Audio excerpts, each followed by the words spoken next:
Super, ça tourne. Ça a changé par rapport à la première fois. Là, il y a un gros souci. De ce mec-là. Donc, on a une portée bien lisse. Ça a l'air de fonctionner. Une mouche. Bonjour à tout le monde. Le moteur, il démarre. Le problème, c'est que je dois le laisser accélérer à fond. Sinon, il s'arrête. Et j'ai remarqué que quand il tourne, il crache de l'essence ici par le carbu. Alors, le cylindre et le piston, ils ont beaucoup de jeu. Est-ce qu'il n'y aurait pas la moitié de la pression qui passerait entre cylindre et piston et sortirait par là en crachant de l'essence? Ou alors, c'est peut-être le pointeau du flotteur dans le carbu qui fonctionne mal. Je démonte le carbu. J'ai ouvert le carbu. Bon, à l'intérieur, là, rien de spécial. Celui-là, il y a un petit trou, on n'y voit rien du tout. Par contre, la pointe ici, on dirait qu'il y a comme une usure, là. Ici, au boulot, on a un appareil pour agrandir les choses. On va voir la pointe de plus près. Maintenant, on voit bien la pointe. Je trouve ça bizarre, moi. J'aurais pensé qu'ici, c'était une ligne bien droite. Et là aussi. Et c'est arrondi de partout, là. Est-ce que c'est usé ou c'est normal? Je sais pas. Vu l'état de ces deux pièces, je vais quand même leur faire un petit rodage. Le pointeau, on peut l'enlever du flotteur. Il suffit d'écarter les deux fils ici, là, et de le pousser. Bon, l'axe est bloqué dedans, j'arrive pas à l'enlever. On va le laisser comme ça, c'est pas grave. Pour faire le rodage, on va s'y prendre comme un rodage de soupape de voiture. La pointe viendra comme ça, et je ferai des va-et-vient pour roder les deux parties. Mais le problème, il faudra toujours tenir le flotteur perpendiculaire à la pièce ici. Et comme ça, c'est quasiment impossible de le tenir vraiment perpendiculaire. Et avec ce tube, je vais fabriquer un outil pour tenir l'ensemble perpendiculaire. Le couvercle de la cuve a ici un petit épaulement tout autour. Je vais enlever de la matière à l'intérieur du tube pour que l'épaulement s'enclenche à l'intérieur. Voilà ce que ça donne. Il rentre tout juste, c'est bon. Maintenant, je vais diminuer le tube un peu sur la longueur car il est un petit peu trop long.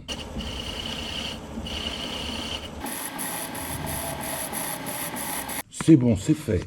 Ce bout de plat en laiton, je vais le souder ici. J'ai soudé le plat à l'étain. Il n'est pas bien centré dans le tube, mais c'est pas grave. Je dois faire un trou ici, au diamètre du pointeau. Par contre, le trou, lui, devra être bien centré.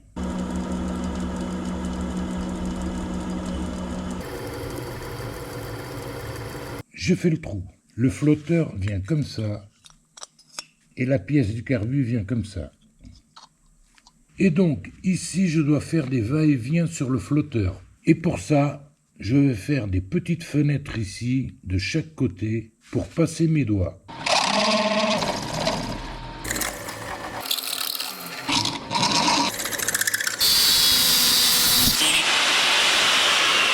Et voilà, j'ai fini la pièce, là. Elle est comme ça. Ici, c'est pour passer le doigt. Maintenant, j'ai ici une poudre abrasive très fine. Je mets un peu d'huile. On mélange. Je mets un peu d'abrasif sur la pointe. Le flotteur vient donc comme ça, là. Et le couvercle de la cuve comme ça. Sur cette planche, j'ai vissé 2 ressorts. Ils vont servir à tenir le tout ensemble. Je mets une petite goutte d'huile sur l'axe du flotteur. Avec mon doigt, j'appuie sur l'axe et je fais des va-et-vient.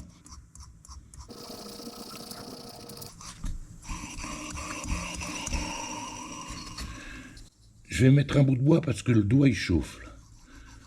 J'appuie pas trop fort.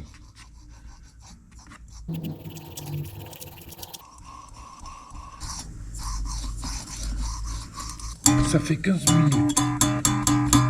je démonte, je nettoie bien l'essence et on va le voir sur l'ordinateur. Tiens, voilà que le flotteur était bloqué dans l'axe et d'un seul coup, il est tombé tout seul. Alors du coup, j'ai mis ce plastique à la place. Et maintenant, allons voir cette pointe. Bon, on va voir la pointe. Ici, là, on voit bien que ça a changé par rapport à la première fois. Avant, après. Avant, après. Avant, après.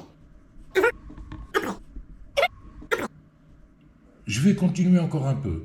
Je vais continuer, oui. Mais maintenant, je vais faire ça au polish pour polir la peinture des voitures. On va voir si j'arrive à polir les deux pièces métalliques. Par contre, maintenant, je n'ai plus besoin de la planche à ressort. J'ai mis du ruban adhésif sur mon doigt, j'appuie sur l'axe, et voilà, je peux y aller tranquille. Je peux même aller me promener tout en polissant le métal. Super, ça tourne. On y va. Une surprise. Là, on a un gros souci. À force de poncer comme ça, l'axe, il a fini par sortir par ici. J'aurais dû le faire dès le début. On va regarder à l'intérieur du couvercle. Là, ce qu'on voit, c'est cette partie ronde en laiton. Mais on va regarder plus loin dans le trou, là. J'agrandis un peu. On y va. Une mouche. Ah non, c'est quoi cette mouche? Pas vrai, ces mouches. D'où elle sort cette mouche?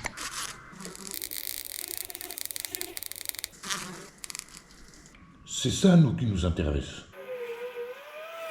On voit ici un petit épaulement, là. Donc la pointe a élargi ce trou et est passée carrément de l'autre côté. Ici, on voit la hauteur et la longueur de l'épaulement. Et la longueur ne fait que 2 mm. D'après ce qu'on a vu, en vue de coupe, la pièce ressemblerait à ça, avec le petit épaulement ici de 2 mm. Et si je dessine la pointe, à force de frottement, elle a agrandi ce trou et est passée de l'autre côté. Du coup, je vais refabriquer une pièce comme ça. Donc, comme cette pièce en laiton a un trou beaucoup trop gros, je vais la démonter et en refaire une autre. Bon allez, on va l'enlever.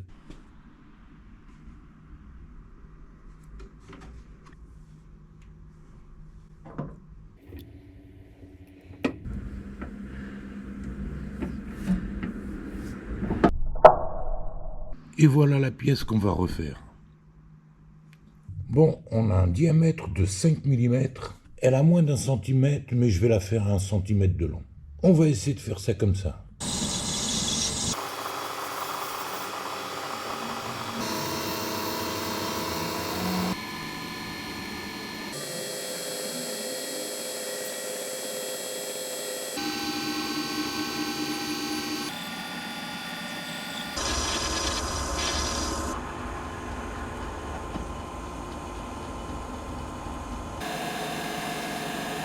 On va regarder à l'intérieur de la petite pièce. J'espère qu'il n'y a pas encore une mouche là-dedans.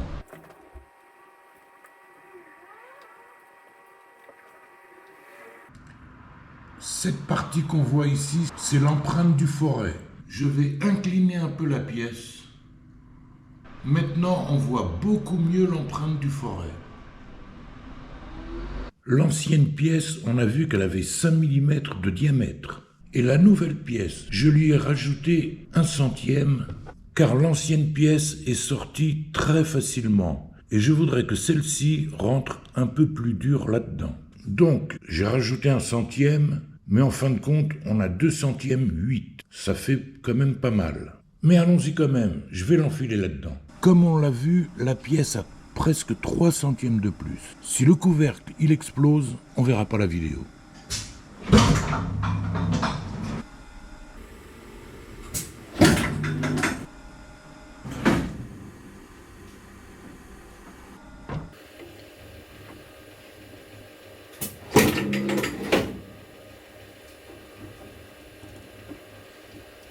C'est bon. Le couvercle n'a pas pété, on peut continuer. Avec ce petit bout de fer rond, je vais refaire une pointe neuve.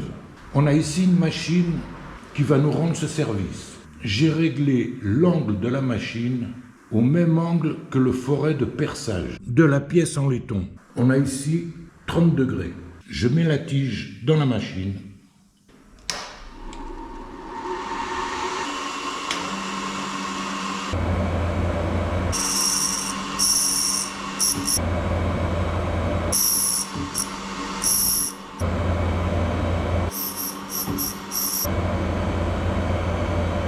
Pour finir la pointe, j'ai mis une meule plus fine. La pointe est finie. Allons voir ça sur l'ordinateur. Alors, le nouveau pointeau qu'on vient de faire est l'ancien. Ici, j'ai mis le même angle que l'angle du forêt de perçage. Et pourquoi je n'ai pas mis le même angle que celui-ci? Car dans ma tête, il y a deux mecs. Il y en a un qui m'a dit, il faut faire le même angle que l'ancien pointeau. Et l'autre mec m'a dit non, il faut faire le même angle que le forêt de perçage. Ça a duré 5 minutes cette histoire. Et du coup, j'ai fini par suivre les conseils de ce mec-là. Alors, si ça marche pas, c'est pas de ma faute.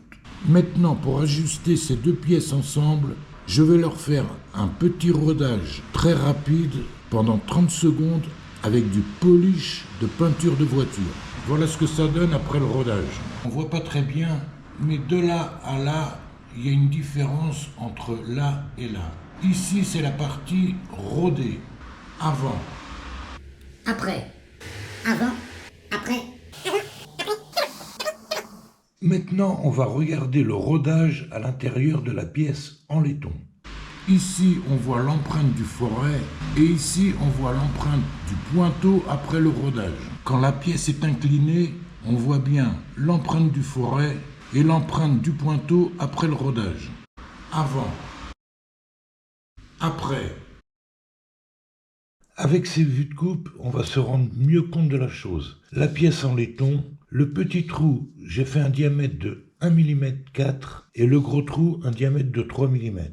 Ici, on a les traces du forêt de perçage que j'ai représenté en rouge. Ça a fait plein de petites rayures. Et ici, on a la pièce après le rodage. Donc la pointe a fait une usure ici qui est de l'ordre de 2 à 3 centièmes, c'est pas beaucoup, et c'était histoire d'enlever les petites rayures rouges. Ici, il n'y en a plus, donc on a une portée bien lisse. Ici, j'ai tout ce qu'il faut pour faire un essai s'il n'y a pas de fuite. Déjà, j'enfile le pointeau.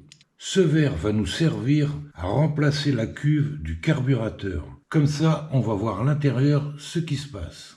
Je vais lui mettre ce bout de plastique au fond qui va tenir le flotteur. Le couvercle de la cuve, je l'ai vissé sur une planche et il va venir dessus, comme ça. Le souci, c'est que c'est pas très bien droit, mais on va voir. J'ai vissé 2 ressorts qui vont tenir le couvercle. Le réservoir, c'est une bouteille. On va faire un essai avec de l'eau. Dans l'eau, je vais mélanger de l'encre pour qu'on voie bien ici le niveau.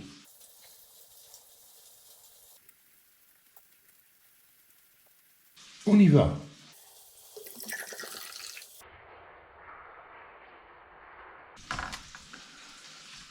Le niveau monte, il faudra qu'il s'arrête à un moment à peu près aux 3/4 du flotteur. Le niveau, il s'est arrêté. J'en remets un peu pour voir ici, là.